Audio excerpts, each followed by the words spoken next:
So una sa tanan gingisa ko na yung ahos na kagumbay guys wala. Tapos isunod ang aton baboy.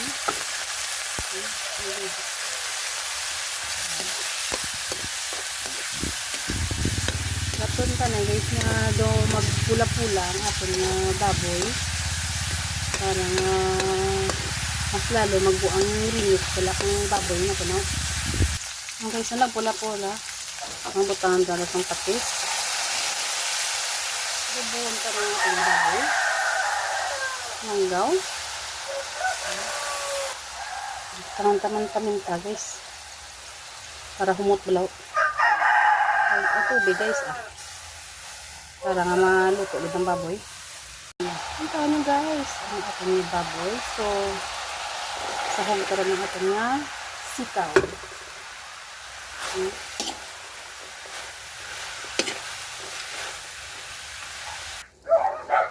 Ala guys, taman-taman sa ginamos.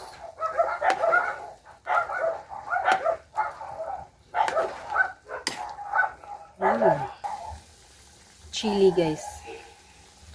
Ang chili. So nagbutang na ko dira guys ang atanya seasoning guys.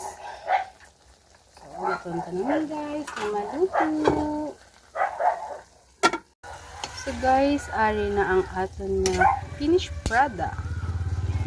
Adobo nga sitaw nga may baboy. Igma kita guys.